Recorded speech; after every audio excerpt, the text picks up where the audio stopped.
কাজ করছো ভাবি? হ্যাঁ, আলু করছি, চিপস বানাবো, খাবে তুমি? ওয়াও ভাবি, ঘড়িটা কত সুন্দর। হ্যাঁ, সুন্দর তো হবেই। নতুন নিয়ে এসেছো নাকি? হ্যাঁ, এটা তোমার ভাইয়া আমাকে গিফট করেছে। ভাবি একটু খোলো তো, দেখি ঘড়িটা কেমন। দাঁড়াও, খুলে দিচ্ছি। এই নাও।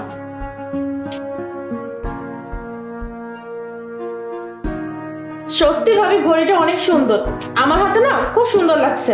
ভাবি আমি এক কাজ করি, ঘড়িটা আমি আমার কাছে রেখে দিই, ভাইয়া তোমাকে আরেকটা কিনে দিবে।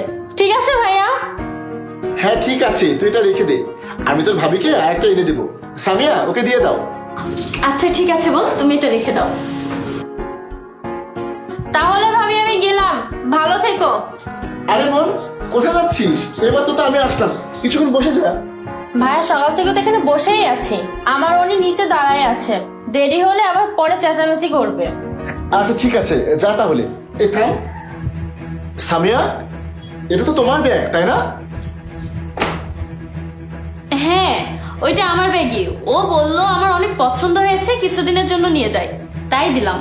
কিছুদিনের জন্য কি ভাবি, এই ব্যাগের কথা তুমি ভুলে যাও, ভাইয়া তোমাকে নতুন ব্যাগ এনে দেবে, তাই না ভাইয়া? আর একটা ব্যাগ কতদিনই বা যায়, আমি ইউজ করব, তারপরে তো নষ্ট হয়ে যাবে। শোন, একটু ভালোভাবে ইউজ করিস। 23,000 টাকা দামের ব্যাগ। ও হ্যালো ভাইয়া, আমি তোমার বোন, লাখে একটা। হ্যাঁ হ্যাঁ ঠিক আছে। ভাইয়া আমার দেরি হয়ে যাচ্ছে, তাহলে আমি যাই। আচ্ছা,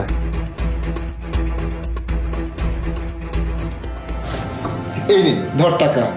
থ্যাংক ইউ ভাইয়া, আজকে তুমি না থাকলে কি যে হতো। আমি তুহিনকে বলে তোমার টাকা খুব দ্রুত ফেরত দেব। আরে কোনো ব্যাপার না, ভাই বোনের বিপদে এগিয়ে আসবে না তো কে আসবে? আচ্ছা ঠিক আছে, তাহলে আমি এখন যাই। তুই বললে আমি তোকে বাড়ি অব্দি রেখে আসি। আচ্ছা ঠিক আছে। কি ব্যাপার ননদিনী, তোমার টাকা নেওয়া হয়েছে? হ্যাঁ ভাবি, হয়েছে। এই নাও, তোমার জন্য আমি কফি এনেছি। না ভাবি, আজকে আর খাবো না, অন্যদিন এসে খাবো। আচ্ছা ঠিক আছে, সাবধানে যেও। থ্যাংক ইউ ভাবি। আচ্ছা বোন, তুই নিচে যা, আমি ড্রাইভারকে বলে দিচ্ছি তোকে রেখে আসবে। আচ্ছা ভাইয়া।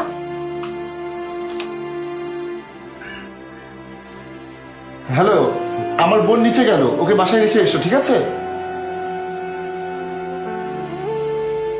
তোমরা তো জানোই তোমার ভাইয়ের অপারেশন আমাদের অনেক টাকা খরচ হয়ে গিয়েছে, এখন আমাদের টাকা অনেক প্রয়োজন। আর তাছাড়া আমাদের ব্যবসাটা ভালো মতো চলছে না, এখনো চিকিৎসার অনেক বাকি, আস্তে আস্তে সবকিছু হয়ে যাবে, কিন্তু আবারও একটা অপারেশন করা লাগবে, অনেক টাকা খরচ হয়ে যাবে। এই সময় আপন মানুষদের অনেক প্রয়োজন হয়, আর এখন আমাদের আপন বলতে তো তোমরা দুইজন। এখন দেখো স্মৃতি, তুহিন, আমাদের এই বিপদে যদি তোমরা পাশে না থাকো তাহলে কে থাকবে বলো? তাই বলছিলাম তুহিন, তোমার কাছে যদি 4 লাখ টাকা হতো। হ্যাঁ ভাবি, হয়ে যাবে। এই তুমি থামো, 4 লাখ টাকা ভাবি? অল্প কয়েক টাকা হলেও হতো, 4 লাখ টাকা কি মুখের কথা নাকি? আর ভাইয়া, আমি তোমার কাছ থেকে এটা আশা করি নাই, কিছুটা সেভিংস করতে পারতে। সবসময় তো ভাবির পিছিয়ে টাকা উড়াইছো, দামি দামি গিফট কিনেছো। এই যে ব্যাগটা দেখো, 23,000 টাকা, না জানি আর কত দামি দামি গিফট কিনে দিয়েছো। আর ভাবি, তোমার তো উচিত ছিল ভাইয়াকে বোঝানো, কিছু টাকা পয়সা তো সেভ করা উচিত ছিল তোমাদের। আর এখন আমাদের বিজনেস ধীরে ধীরে গ্রো করছে, আর এখন আমাদের কাছে কোনো টাকা নাই, তোমাদেরকে টাকা দিতে পারবো না। 4 লাখ টাকা তো অনেক টাকা। আর ভাবি, আমি শুধু এটাই ভাবছি, তুমি আমার কাছ থেকে টাকা চাইলে কিভাবে? অন্তত পক্ষে চাওয়ার আগে একবার ভেবে নিতে পারতে। আরে স্মৃতি, তুমি এসব কি বললে? আমি বুঝলাম না। আরে সামিয়া, বাদ দাও না। আর স্মৃতি, আমরা তোদেরকে এখানে টাকা চাওয়ার জন্য ডাকিনি, তোকে দেখতে খুব ইচ্ছা করছিল তাই ডেকেছি। আর তোর ভাবি তো এমনিতেই বলছিল।